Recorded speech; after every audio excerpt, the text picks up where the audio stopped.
بسم الله الرحمن الرحيم الحمد لله رب العالمين والصلاة والسلام على سيدنا محمد سيد الأولين والآخرين وحبيب رب العالمين. Let us make our intentions sincerely for the sake of Allah Tabaraka wa Ta'ala. In yesterday's session, we were speaking about prophethood, and today we will clarify some issues that pertain to the topic of prophethood. So when it comes to prophethood, we mentioned that one of the attributes of the prophets is that they are always truthful before prophethood and after prophethood. Likewise, so this entails they never lie. Now, let us mention certain matters, certain stories that were mentioned about the prophets, which clarify certain issues. So let's mention a few stories. Ibrahim alayhi salatu wassalam, who is Khalilullah, is the second best of all of the prophets. When life had become difficult in the lands of Asham and there was a drought, Ibrahim alayhi salam took his wife Sarah to Egypt. And at that time, Egypt had been under the rule of a kafir, a kafir who was very unjust, a tyrant, and he had a disgusting habit, which was that any beautiful woman who entered into his country, he would have his soldiers deployed in the different areas, and whenever he heard that a beautiful woman, a good-looking woman, has entered into the has passed the border of his of what he controlled, he would have her brought to him so that he could fornicate with her. Wal-'iyadhu billah. So when he heard about the beauty of Sarah, he sent someone to ask Ibrahim, who is this woman that is with you? So Ibrahim alayhi salam knew about this pervert and he knew about his bad habit. So he feared that if I say, this is my wife, that this person would have Ibrahim killed so as to get to Sarah. So instead, Ibrahim alayhi salam said something that is not a lie. It is true. But if upon saying this statement that he said, someone may understand something else, and what he meant actually was another thing. So both are true. So Ibrahim alayhi salam said, Hiya ukhti, literally to mean she is my sister. And what he meant by that is, Hiya ukhti fil Islam. She is my Muslim sister, because your wives are your Muslim sisters, because Allah Tabaraka wa Ta'ala mentioned in Surah Al-Hujurat, إِنَّمَا الْمُؤْمِنُونَ إِخْوَةٌ, which means that the Muslims, males and females, even if they are husband and wife, even if they are blood brother and sister, or step brother and sister, or not at all, then they come under the umbrella of innamal mu'minun. Indeed, the Muslims, the believers, are ikhwa. They are brothers and sisters under the banner of brotherhood. So each one is the other's brother or sister. So in the knowledge of al-badi' is a type of is a branch of knowledge in al-balagha, in Arabic eloquence, if you will. There is a chapter known as at-tawriyah, and at-tawriyah means for a person to say a word which can carry two meanings, a more apparent one and a less apparent one, but both meanings are correct meanings of this word. But in this case of at-tawriyah, one would intend the less apparent meaning while relying upon the listener's understanding of the more apparent meaning. Does that make sense? So here, Prophet Ibrahim alayhi salam said, Hiya ukhti. But what he intended is my sister in al-Islam. Even though the apparent meaning would be what? That she is my blood relative, that she's my actual sister. So this is one case.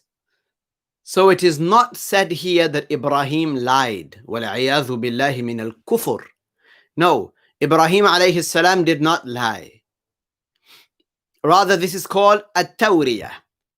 Okay? What he said was true. هِيَ أُخْتُهُ فِي الْإِسْلَامِ. But the listener, he understood whatever he understood. And he thought that what Ibrahim meant is that she is his biological sister. So Ibrahim did not lie. Now, secondly, another matter pertaining to Ibrahim alayhi salam. What we're trying to establish here and further reinforce is that prophets never lie. And they've never lied. So any story that you hear of where it seems like, where a person might portray to you a representation of a prophet having lied, then know that this is not true. This prophet did not lie.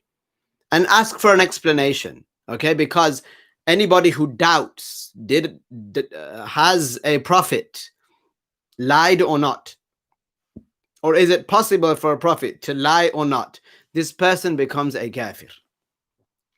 This person becomes a non-Muslim. So you have your guard up now, that if ever you hear someone or a story that entails that a prophet lied, straight away you can put your defense up and say, no, this is fabricated or it has some sort of explanation. But what I do know is that it was not a lie. Okay? So this is like in the case of when he said, this is my sister.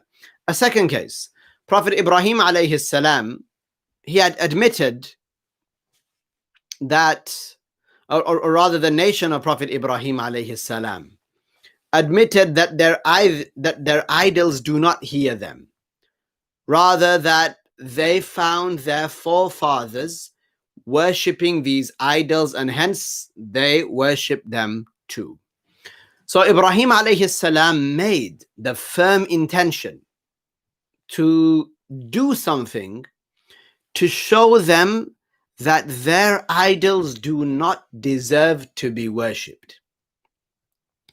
So at the annual festival, when people would go to praise these idols, and they would actually go outside the city. They would, how strange this is. They would go outside of the city, far away from the place where the idols were, exit the city, distance themselves from the idols to go and celebrate the idols.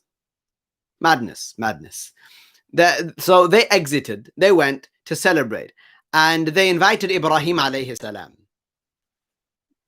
And Ibrahim alayhi salam, of course, did not go with them. He said, as is mentioned in Surah As-Saffat, he said, as Allah mentioned, Inni saqim. Inni saqim. Now, Inni saqim literally, okay, it means, and remember here, it can have more than one meaning, but its most apparent meaning is that I am sick. I am ill.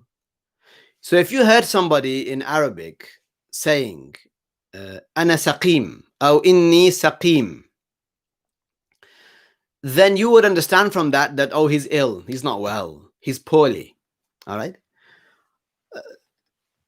So what Ibrahim alayhi salam meant here is that, or before we get to that, so but he wasn't sick, like he wasn't. Ibrahim alayhi salam, some people, they might accuse him here of lying. He did not lie. Okay? He said Inni saqim, which apparent meaning is I am sick, I am ill. So that person that came and asked him would have asked him, are you going to come with us? And he said, Inni saqim. Okay, he said what means Inni saqim, which that person understood to mean, oh, you're not well. So he, okay, and Ibrahim alayhi salam didn't go with them.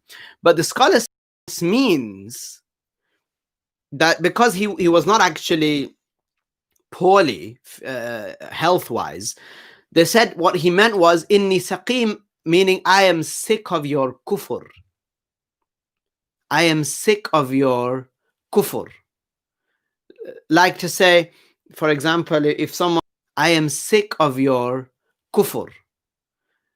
Like to say, for example, if someone invites you to if they say, look, if a Hindu person says, come, we're going to come to our place of, worship, where we want to praise these certain idols, you'd say, yeah, on your bike.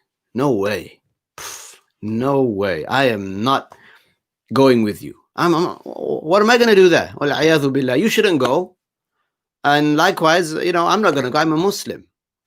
So like this, Ibrahim alayhi salam, he said, Inni saqim. Like, I'm sick of your kufr. Like, why would I go with you? Right? So some scholars said this. This is what it means. Some scholars said it means Inni saqim. They said it means I am sick, meaning that I'm going to be sick, meaning that I'm going to die. Like each and every one of us. In that regard, we would all be saqim, in the sense that we would all be ill. There is something you can say about yourself that I am such and such, meaning what you're going to be. Okay? You could say, okay? You could say, for example, yeah, I'm ill, meaning I'm going to be ill. يعني ما يؤول إليه الأمر, what it's going to become, right? They call it المجاز باعتبار ما يكون, باعتبار ما سيكون, what is going to be, with the consideration of what it's going to become. So some scholars said inni saqim means that I am going to be sick, meaning I'm going to die. And that's something that we all know. We're all going to die. So this is not a lie. His saying, alayhi salam, inni saqim, is not considered to be a lie.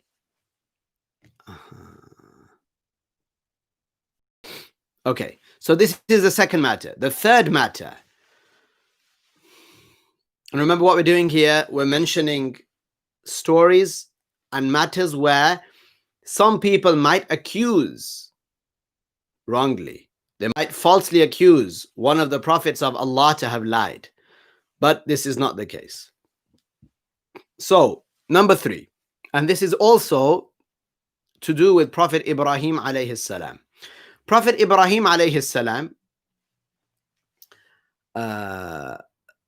after they left him, after they went and to celebrate the existence of these idols, to celebrate the existence of these idols, he entered the hall in which there were all of these idols. So you can imagine, okay, there would have been idols on this side and on this side, and like this, there were idols like this, right? For example. And then he found the largest idol there. So next to all the smaller ones, there was a considerably large one, okay? Very clearly the biggest idol.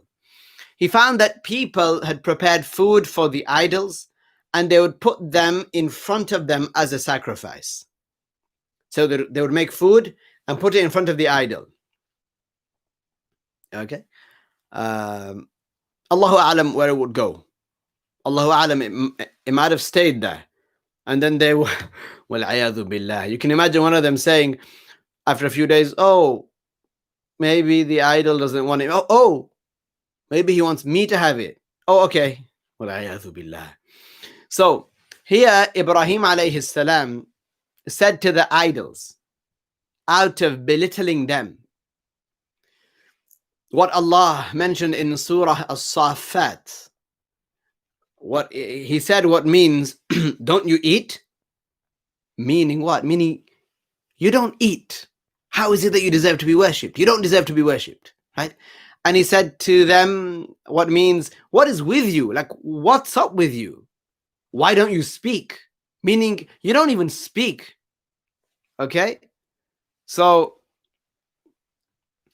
then with an axe, alayhi salam, in his right hand, he shattered all of the smaller idols, except the biggest idol.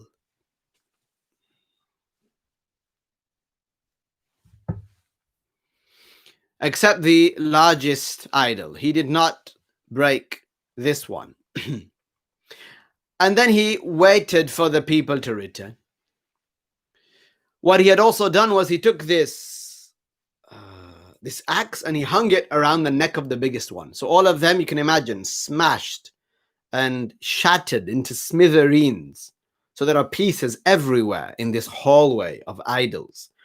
And the only one left is the largest one, and now with the axe round its neck.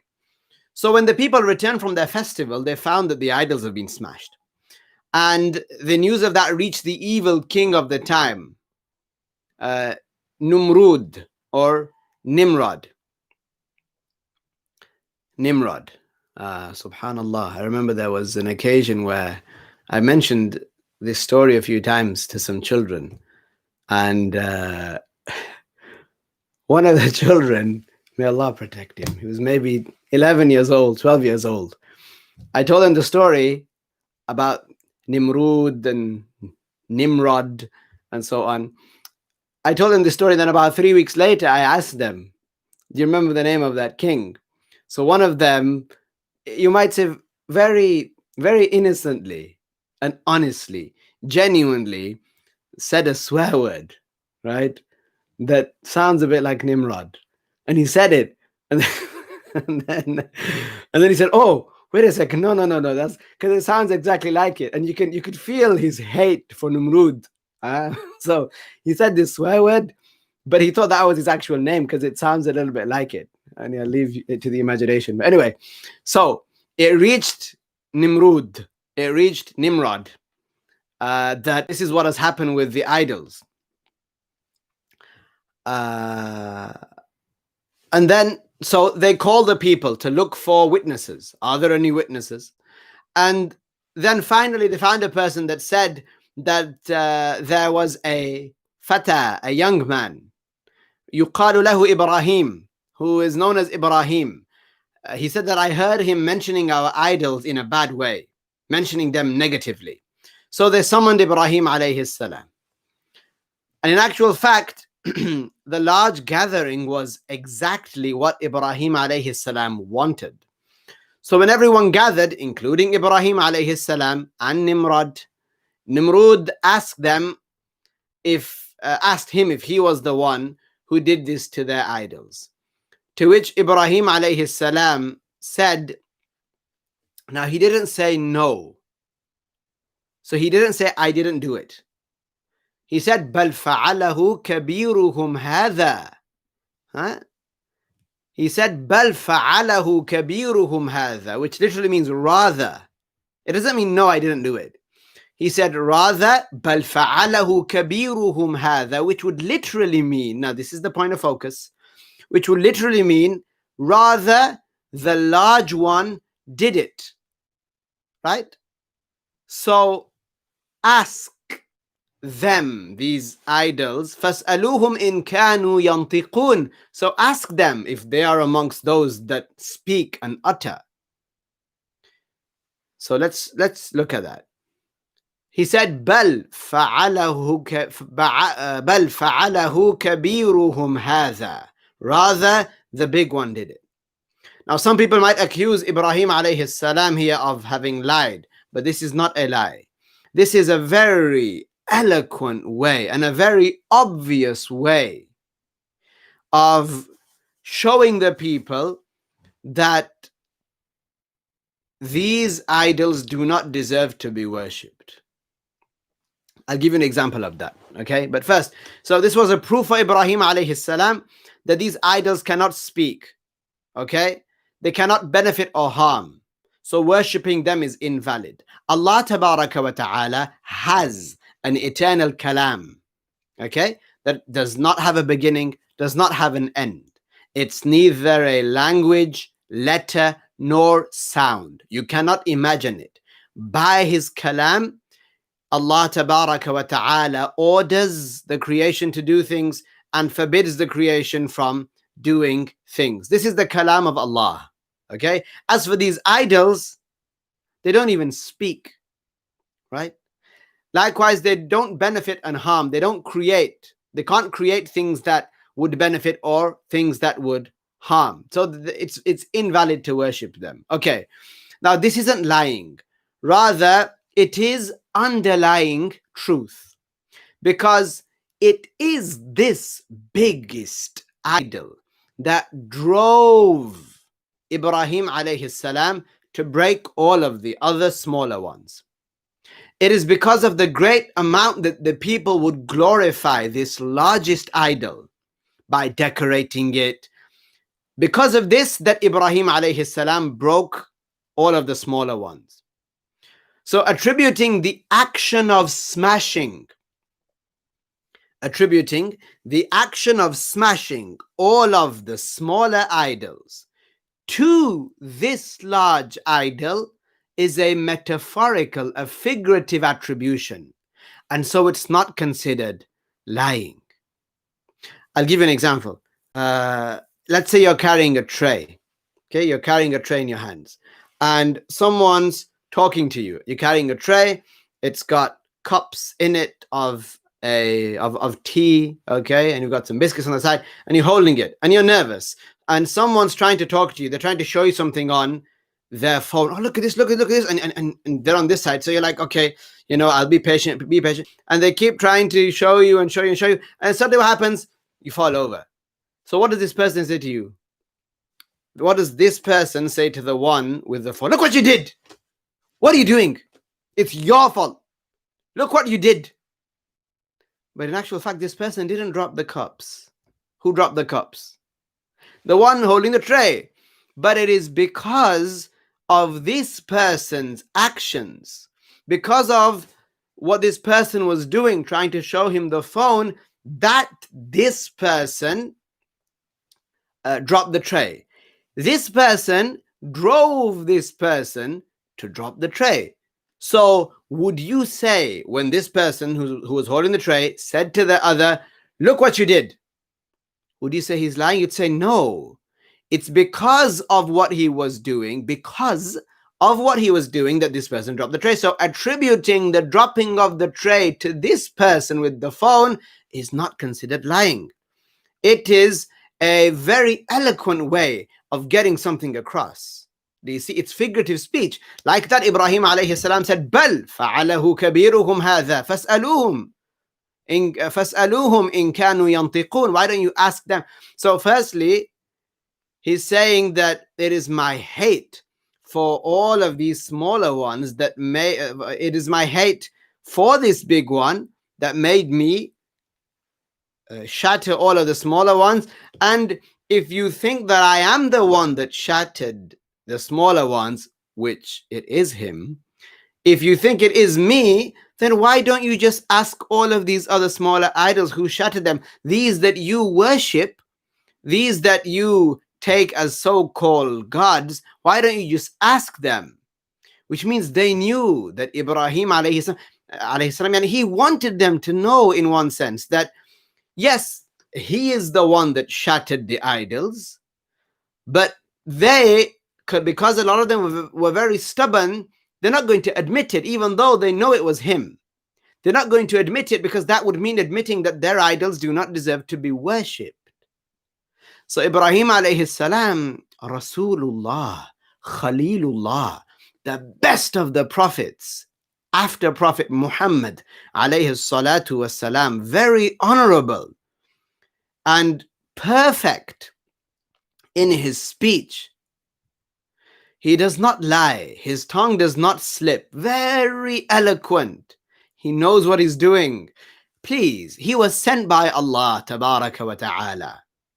And Allah tabaraka wa ta'ala mentioned in the Quran, Allahu a'lamu haythu yaj'alu risalatah. Allah knows best to whom he granted prophethood, meaning he equipped them first with the proper attributes that is in line with the eternal and everlasting wisdom of Allah, the hikmah of Allah tabaraka wa ta'ala, which means that he would not grant prophethood to someone who he did not equip with the proper qualifications, the proper criteria, the proper attributes.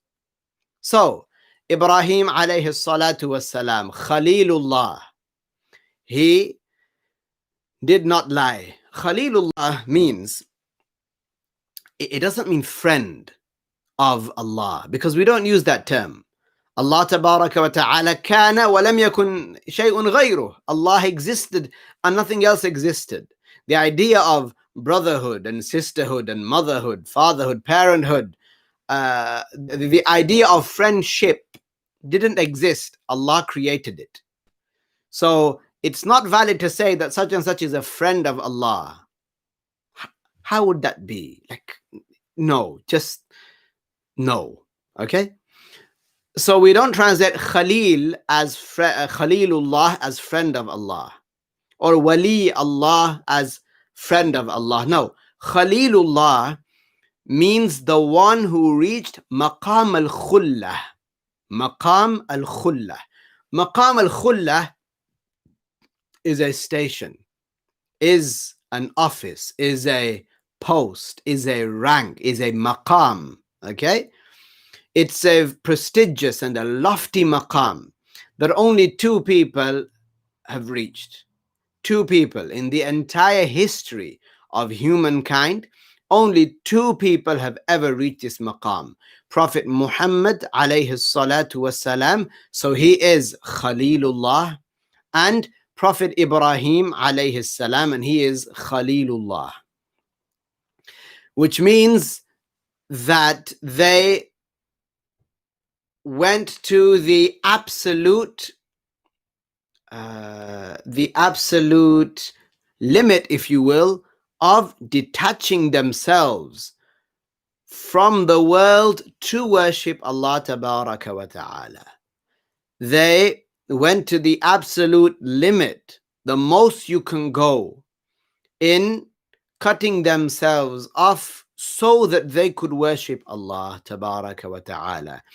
This doesn't mean that the other prophets didn't do that. The other prophets also cut themselves off from the world to worship Allah tabaraka wa ta'ala. But the maqam of Prophet Muhammad is higher, alayhi salatu wassalam, and the maqam of Khalilullah Ibrahim alayhi salam is higher than them also, alayhima as-salatu wassalam. So these are three occasions upon which Ibrahim alayhi salam said things that were not actually, that were not lies.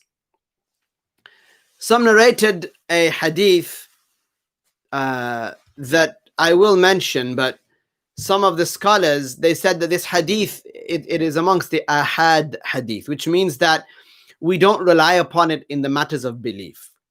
The ahadith that we rely upon usually in the matters of belief are the mutawatir ahadith.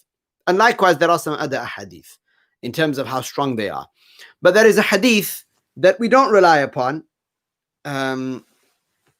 because, as we mentioned, it doesn't reach that strength that we require to use it as a proof. It was, if it is correct that the Prophet said that, alayhi salatu wasalam, then this hadith, it would mean these matters that usually many people might think them to be lies. Okay? If someone takes the hadith literally and they say, well, the Prophet said that Ibrahim lied 3 times, this is kufr. This is kufr. Rather, for example, Al-Fakhr al-Razi rahimahullah interpreted this hadith, and he said we don't use it as a proof in aqidah, but if we were to say that this is an authentic hadith, then we would interpret it to mean the 3 matters that occurred, which apparently to many people may seem as lies, but they weren't lies. Okay? Ibn Hajar said in Al-Fath, in Fath al-Bari, that in what pertains to the Prophet sallallahu alaihi wasallam, referring to these matters as literally lies, if it be true, then what it refers to is Ibrahim alayhi salatu wassalam, and his statements that the one that hears them may think that they were lies. But if one ponders over them and thinks about them, just as we went through them today, then one would realize that in actual fact they are not lies. Okay, and this is هذا من باب التورية, as we mentioned, it is tawriyah.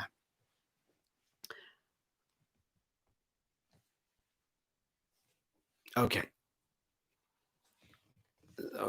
inshallah. So we will stop there today, inshallah ta'ala. The time has run out, and we will continue to mention some things about prophethood tomorrow, inshallah, unless I change my mind, and then we will, though, inshallah ta'ala, in the coming days, inshallah. Bismillah walhamdulillah wassalatu wassalamu ala sayyidina Muhammad Rasulillah sallallahu alayhi wa sallam.